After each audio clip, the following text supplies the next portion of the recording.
நண்பர்களே, வந்து எல்லோரும் சாப்பிட்டு முடிச்செடுத்து ஒரு இசையை கேட்டுட்டு அப்புறமா நம்ம கொஞ்சம் ஒரு சின்ன உரையாடலாக இந்த அரங்கை நம்ம ஆரம்பிக்க இருக்கிறோம். அந்த சினிமாவில் சொல்லுவாங்க, அந்த ஐலைனில் நிற்கிறது அப்படின்னு சொல்லிட்டு, அந்த ஐலைனில் நின்று அந்த ஆளுக்கு நடிப்பு வராது அப்படின்னு சொல்லிட்டு, அது மாதிரி முஸ்தபா ஒரு ஐலைன்லேயே நின்றுட்டு பேச சொல்லக்கூடிய ஒரு விஷயம் இருக்குது. அதனால் முஸ்தபாவுக்கு இடையிலே பேசக்கூடிய இடையில ஒரு திரை கட்டிக்கிட்டால் நல்லா இருக்கும். நம்ம ஒரு மறைஞ்சி ஒரு மறைவிடத்தில் வச்சுக்கிறது. நண்பர்களே, நம்முடைய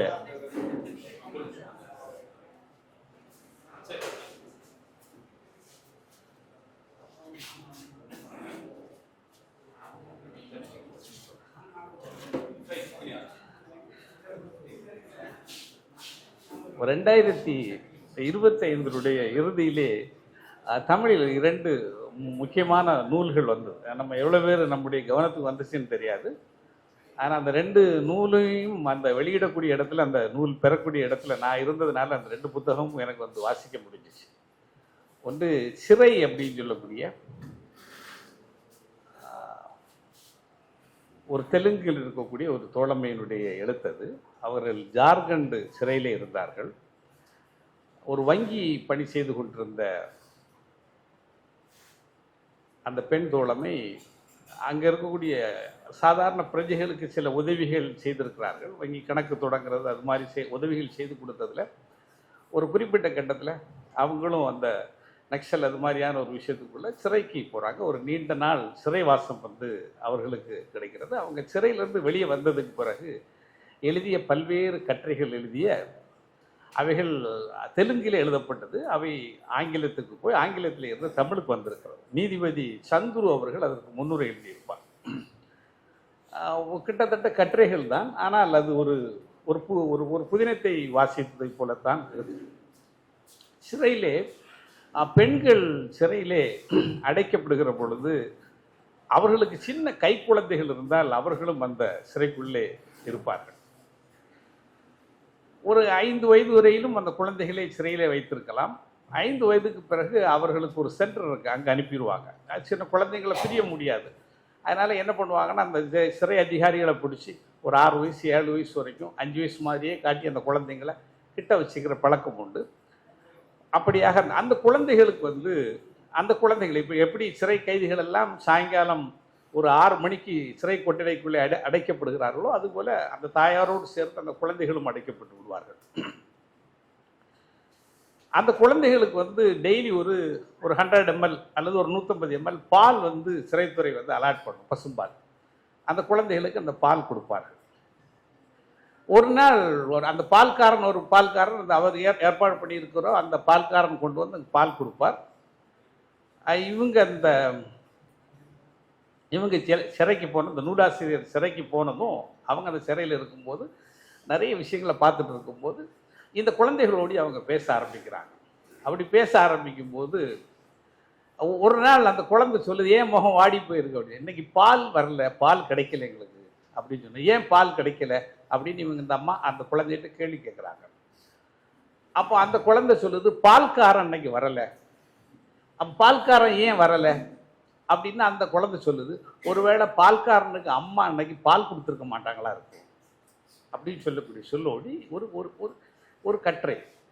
இங்கே அந்த ஒரு 6 வயசு 5 வயசு ஒரு பெண் குழந்தைக்கு தான் குடிக்கக்கூடிய பால் பசுமாட்டிலிருந்து கிடைக்கக்கூடிய பால் அப்படின்னு சொல்லக்கூடிய நாலேஜ் இல்லை அந்த குழந்தை. அதுதான் இப்படி ஒவ்வொரு கட்டுரையாக இருக்கும்.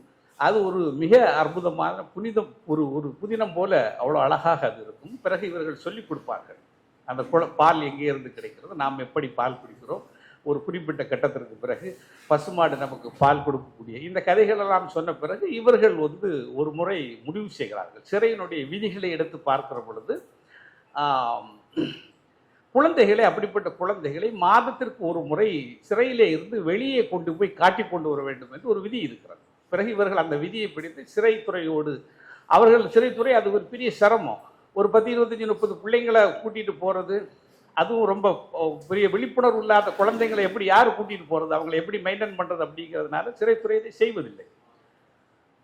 அப்போ ஒரு நாள் கடைசியில் இவங்க வந்து என்ன பண்ணுறாங்க, ரொம்ப முடிவு பண்ணி அந்த குழந்தையை கூட்டிகிட்டு போகிறாங்க. அந்த குழந்தைகளை வந்து அந்த குழந்தைகளுக்கு இயற்கையிலே தெரிஞ்ச ஒரு ரெண்டே ரெண்டு விஷயம் என்ன அப்படின்னா, வானமும் சூரியனும். நிலா தெரியாது அவர்களுக்கு.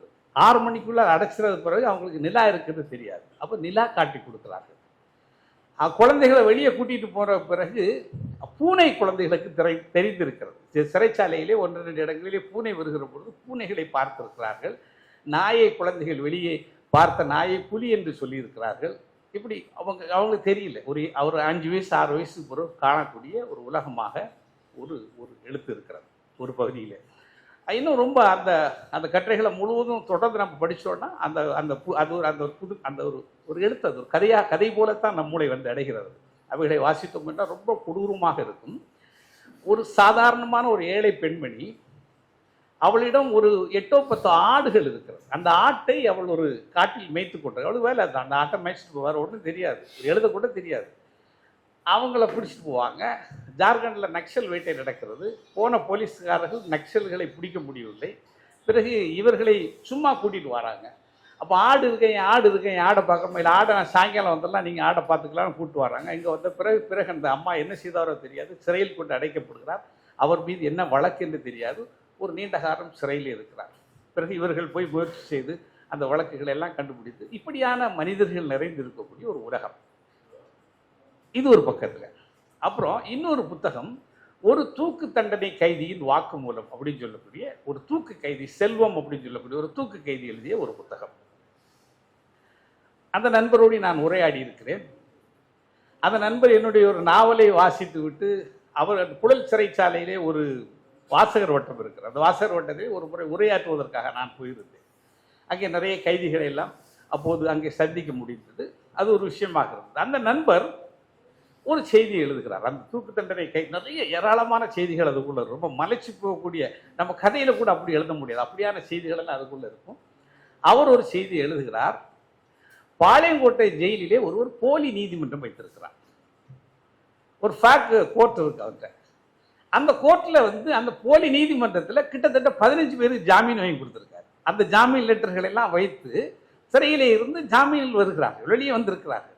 15 பேர் வந்திருக்கிறார்கள். இது ஒரு குறிப்பிட்ட கட்டத்திற்கு போது இதை கண்டுபிடிக்கிறார்கள். அவன் பேர் ராஜன், இன்னொருவருடைய பேர் பாபநாசம். 2 பேரும் பிறகு 2 பேரும் ஆளுக்கு ஒரு பக்கமாக சிறைச்சாலையிலே பிரிக்கப்படுகிறார்கள். இந்த ராஜன் என்பவர் கடலூர் சிறைக்கு மாற்றப்படுகிறார். கடலூர் சிறைக்கு மாற்றப்படுகிற ராஜன் அங்கிருந்து இன்னொரு போலி நீதிமன்றத்தை உருவாக்கி, ஏற்கனவே இவருக்கு ஒரு போலி நீதிமன்றம் தொடங்கினார்னு ஒரு கேஸ் நடந்துச்சு பார்த்தீங்களா, அந்த கேஸுக்கு ஒரு ஜாமீன் வாங்கிட்டு வெளியே வந்தவர் 20 வருஷமாச்சு இதுவரைக்கும் சிறைக்குள்ள போல, எங்க இருக்காருன்னு தெரியாது. ஒரு சம்பவம், ஆண்களுடைய சிறையில் இருக்கக்கூடிய நிகழ்வு. ஒரு நாள் அங்க இருக்கக்கூடிய சிறை கைதிகள் ஒரு 7-8 பேர் பேசிக்கொண்டிருக்கிறார்கள் கடலூர் ஜெயிலில். அவர்கள் பேசிக்கொண்டிருக்கிற பொழுது அவர்களுக்குள் என்னெல்லாம் சாப்பிட்டோம் அப்படின்னு சொல்லக்கூடிய, நீ என்ன இறைச்சி சாப்பிட்ருக்க, நீ என்ன இறைச்சி சாப்பிட்ருக்க, அந்த இறைச்சி சாப்பிட்ருக்க, இப்படி பேசி இருக்காங்க. அந்த சிறைச்சாலையினுடைய ஒரு மடை இருக்கிறது, ஒரு சின்ன மடை, அந்த கழிவு நீர் போகிற மடை. அந்த மடையிலே ஒரு பன்றி வந்து மேய்கிறது, அந்த மடை வழியாக போகிறது. இவங்க எல்லாம் பிளான் பண்ணி ஒரு நாள் இருந்து என்ன பண்ணுறாங்கன்னா, அந்த மடைக்குள்ளே மேயும் போது அந்த தலையை பிடிச்சி உள்ளே இழுத்து போட்டு அவற்றை ஒரு நாள் வெட்டி கறி வச்சியெல்லாம் சாப்பிட்றாங்க. அப்படிலாம் இருக்குது.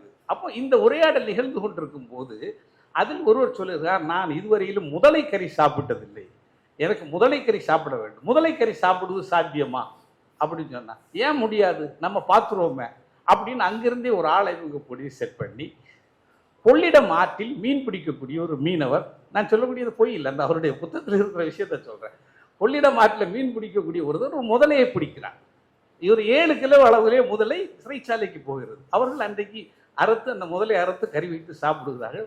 முதலை கறி ரொம்ப அற்புதமான டேஸ்டாக இருந்ததாக அந்த புத்தகத்தில் அவர் குறிப்பிடுகிறார். அப்போ இப்படி பார்த்தோம் அப்படின்னு சொன்னா, இன்னும் அதுக்குள்ளாடி இருக்கக்கூடிய விஷயங்கள் நிறைய ஆஃப் த ரெக்கார்ட் புத்தகத்தில் இருக்கு, ஆனாலும் நமக்கு பேச முடியாது. அவ்வளவு அற்புதமான, அவ்வளவு இந்த மனித வாழ்க்கையில் நாம் கதைகளுக்கு, புனைவுகளுக்கு வெளியே கிடக்கக்கூடிய புனைவற்ற புனைவுகள் கற்பனை செய்ய முடியாத அளவுக்காக இருக்கக்கூடிய ஒன்றாக பார்க்கலாம். நண்பர்களே, ஒரு மனிதனுக்கு அடிப்படையான தேவை, நமக்கு ஒரு மனுஷன் நமக்கு அடிப்படையான தேவை என்னவா இருக்கு அப்படின்னா, உணவு, உறைவிடம், உடை, சாப்பாடு, இந்த மாதிரி சாதாரண விஷயங்கள் நம்முடைய அடிப்படை, ஒரு துணை, இப்படியான விஷயங்களை நாம் வாழ்ந்துட்டு போயிடுறோம். ஒரு மனித சமூகத்துக்கு அடிப்படை தேவை இருக்கிறது. நம்முடைய சில வாசிப்புகளிலிருந்து நாம் புரிந்து கொள்வதுதான், ஒரு மனித சமூகத்துக்கு அடிப்படை தேவை இருக்கிறது. அந்த மனித சமூகத்துக்கு அடிப்படை தேவையாக இருக்கக்கூடியதுதான் ஒரு எல்லையற்ற மனிதநேயம். அப்போ அந்த எல்லையற்ற மனிதநேயம் இருந்தால் தான் அந்த மனித சமூகம் இதோட அடிப்படையாக இருக்க முடியும். ஒரு பரஸ்பரமான நம்பிக்கை, ஒரு கூட்டு பொறுப்பு.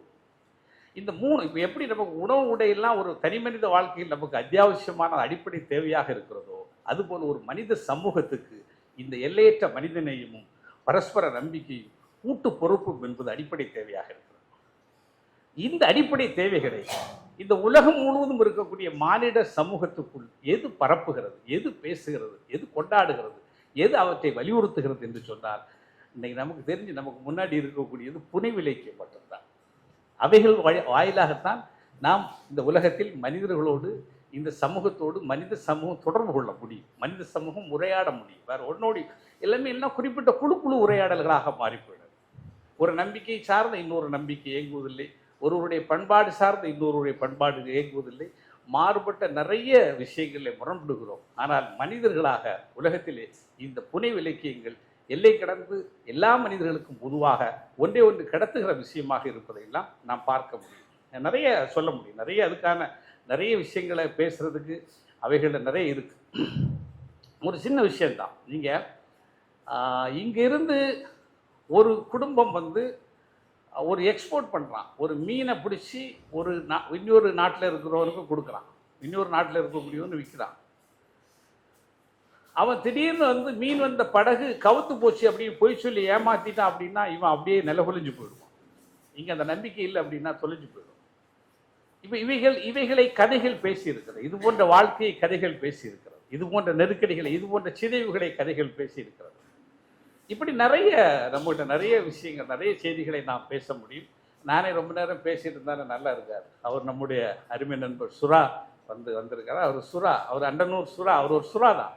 அந்த கடலில் ஒரு சுறா எப்படி ஒரு வேட்டையாடும் அது போல அவர் அப்புறம் அற்புதமான ஒரு எழுத்தாளர். அவருடைய புத்தகங்கள் சிலவற்றை பற்றி நான் பேசியிருக்கிறேன். அந்த தீவாந்திரம் என்கிற ஒரு நாவல் திருநெல்வேலியிலே வெளியிடுகிற பொழுது அந்த நாவலை குறித்து நான் தான் பேசுகிறேன். ரொம்ப அற்புதமாக இருக்கும்.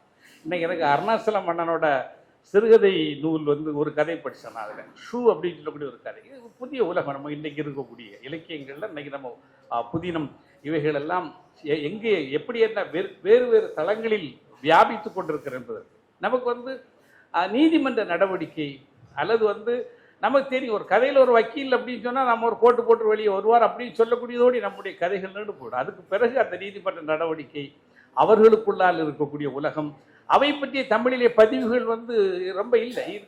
எனக்கு அந்த லேவ்தல்ஸ்டாயினுடைய புத்துயிர்ப்பிலே அந்த ஒரு பெரும்பகுதியை வாசித்த நினைவு இருக்கிறது. அதுக்கு பிறகு இப்போது அந்த கதைகள் அவைகள் பேசப்படக்கூடிய ஒரு உலகம் இருக்கிறது. நாம் ஒரு நகர்மைய பார்வையிடுவர்களாக இருக்கிறோம். நமக்கு காடு பற்றி தெரியாது, கடல் பற்றி தெரியாது, அல்லது இன்னும் வேறு வேறு பகுதிகளிலே இருக்கக்கூடிய மனிதர்களுடைய வாழ்க்கை பற்றி தெரியாது, பெண் பற்றி தெரியாது. அப்போ அங்கிருந்து வருகிற அந்த புனைவு இலக்கியங்கள் அவைகள் தான் நம்மை அதை நோக்கி சமப்படுத்துகிற ஒரு விஷயத்தையும் செய்யக்கூடியதாக இருக்கிறது. அப்படி ஒரு பரந்த ஒரு பகுதி, அதனுடைய பெருவழி எப்படி இருக்கிறது அப்படின்னு சொல்லக்கூடியதை நம்முடைய அருமைக்குரிய நண்பர் சுறா எழுதுவார். சுறாவு நிறைய முறைகளில் எழுதியிருக்கார். அவருடைய ஒரு அந்த 2 லட்ச ரூபாய் பரிசு வாங்க அன்னம்மாள் அந்த பரிசு வாங்கின அந்த நாவல்லாம் நான் வாசிச்சிருக்கேன். ஒரு நெல் பற்றின ஒரு விவசாய நிலங்களில் ஒரு நகரத்தில் சார்ந்து இந்த விவசாயமே பற்றி தெரியாத நம்முடைய பார்வையில் அது எப்படியான ஒரு உலகத்தை கொண்டு தருகிறது அப்படின்னு சொல்லக்கூடிய ஒரு நாவல். அது மாதிரி தீவாந்திரம் அப்படின்னு சொல்லக்கூடிய அவருடைய நாவல் வஉசி பற்றின அந்த வரலாற்றை, அதற்குள்ளால் இருந்த ஏராளமான செய்திகளை, விஷயங்களை எல்லாம் பேசியது. அப்படி அந்த புனைவு அதற்கு வெளியே அந்த நெல்லை சதி வழக்கு பற்றியெல்லாம் நிறைய செய்திகளை சொன்னது. நிறைய செய்தி வஉசி கப்பல் துவங்குகிற பொழுது அவற்றுக்குள்ள இருந்த சமூக பங்குகளை பற்றியெல்லாம் நிறைய பேசிய ஒரு கதைகள். நாம் இந்த வகையில் இந்த புனைவு இலக்கியங்களை பற்றி தொடர்ந்து நாம் நிறைய உரையாட முடியும். ஆனாலும் கூட நண்பர் அண்டனூர் சுறா அவர்களை சமகால புனைவெழுத்தின் பெருவழி பற்றி பேசுவதற்கு அன்போடு அழைக்கிறேன்.